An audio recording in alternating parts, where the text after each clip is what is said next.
BRS के सरबराह और साबिक चीफ मिनिस्टर तेलंगाना के चंद्रशेखर राव ने जहीराबाद में बीआरएस कायदीन के साथ एक इजलास मुनक्किद किया। इस मौके पर खिताब करते हुए इन्होंने कहा कि कांग्रेस की एक साला हुकूमत में आवाम खुश नहीं है। वो इस हुकूमत को संजीदगी से और खामोशी से देख रहे हैं। केसीआर ने कहा कि इन्होंने कई हुकूमतें देखी, लेकिन ऐसी हुकूमत पहले कभी नहीं देखी। सिर्फ एक साल में ही अवाम में नाराजगी पैदा हो चुकी है। केसीआर ने कहा कि कांग्रेस ने सोशल मीडिया पर एक सर्वे किया कि कौन सी हुकूमत बेहतर होगी और अब खुद आवाम चाह रही है कि बीआरएस की हुकूमत वापस आए। इन्होंने इल्ज़ाम लगाया कि कांग्रेस हुकूमत ने रियासत को माली तौर पर कमज़ोर कर दिया। इन्होंने कहा कि गुरुकुल स्कूलों में तालीम का निज़ाम बिगड़ चुका है और वहाँ नाक़िस ग़िज़ा फराहम की जा रही है। आवाम ने इनकी बात नहीं सुनी और लालच में आकर कांग्रेस को वोट दे दिया। सदर बीआरएस ने कहा कि इन्होंने इंतखाबात के दौरान ही खबरदार किया था कि किसानों के लिए रैतू बंधु और दलितों के लिए दलित बंधु स्कीमें मुतासिर होंगी। केसीआर ने कहा कि मुस्तकबिल में कामयाबी बीआरएस की होगी और ये कामयाबी तेलंगाना की आवाम की जीत होगी। इन्होंने पार्टी कारकुनों से कहा कि वो बराह रास्त जिद्दोजहद के लिए तैयार रहें, क्योंकि जिद्दोजहद के बगैर ये हुकूमत नीचे नहीं आएगी। इन्होंने ऐलान किया कि फरवरी के आखिर में एक बड़ी रैली का इनेकाद किया जाएगा और कारकुनों से बड़ी तादाद में शिरकत की अपील की। हर कोई पूछ रहे, हर कोई केसीआर को याद कर रहे सामान వాళ్ళు మాట్లాడుతున్నారు।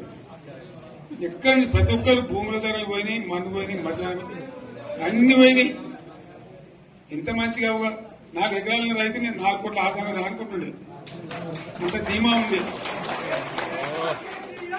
ఎంత బాగుంది। హైదరాబాద్ నుంచి అడిగితే కూడా వచ్చి మనం ఇయ్యకపోదాం భూములు, డిమాండ్ పెరగాలని అంత బ్రహ్మాండంగా మారుమూల ప్రాంతంలో కూడా 40 లక్షలు 50 లక్షలు ఎకరానికి ఉండే, అటువంటిది సగానికి సగం పడిపోయి మొత్తం నాశనం చేశారు। వీళ్ళు ఇంట్లో వదిలిపెడితే ఇంకింత నాశనం అవుతుంది। కాబట్టి మనం కొట్లాడాల్సిందే।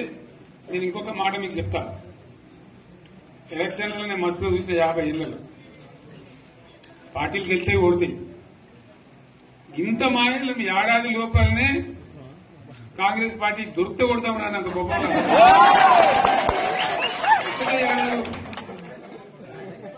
ఇంకా వాళ్ళ బొంద తెలివికి నిన్న వారి పార్టీ మంది పెట్టలు అదేందో పోలింగ్ పెట్టిన వాడు చూసారా మీరు?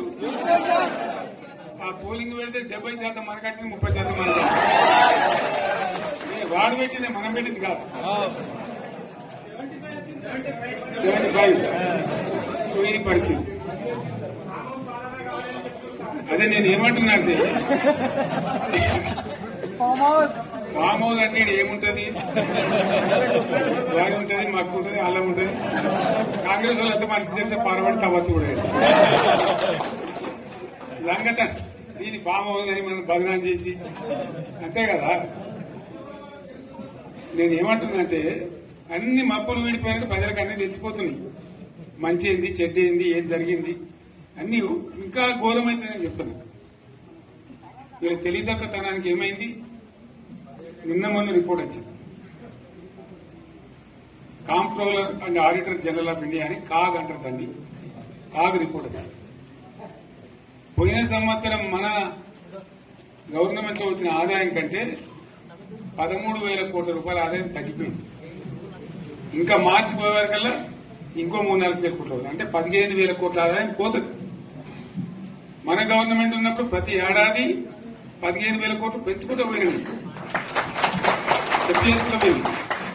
ఏడాది 10 నుంచి 15,000 కోట్ల ఆదాయం పెరిగేది మన టైంలో, అంత జాగ్రత్తగా మనం వ్యవహారం చేస్తాం। ఇలా ఉల్టా 15,000 కోట్లు పడిపోయింది। ఇంకా వాడేమిస్తాడుగా, ఇంకో ఇస్తారా? ఇంకో 4-5 నెలలైతే జీతాలకే కష్టమైతుంటు, అందరు పెండింగ్ పెట్టి రిటైర్ అయిన దొత్తలు పైసలు మీరు చూస్తారు కదా పేపర్లలో। సో ఆ విధంగా రాష్ట్ర ఆర్థిక పరిస్థితిని కూడా దివాలా తీయించారు।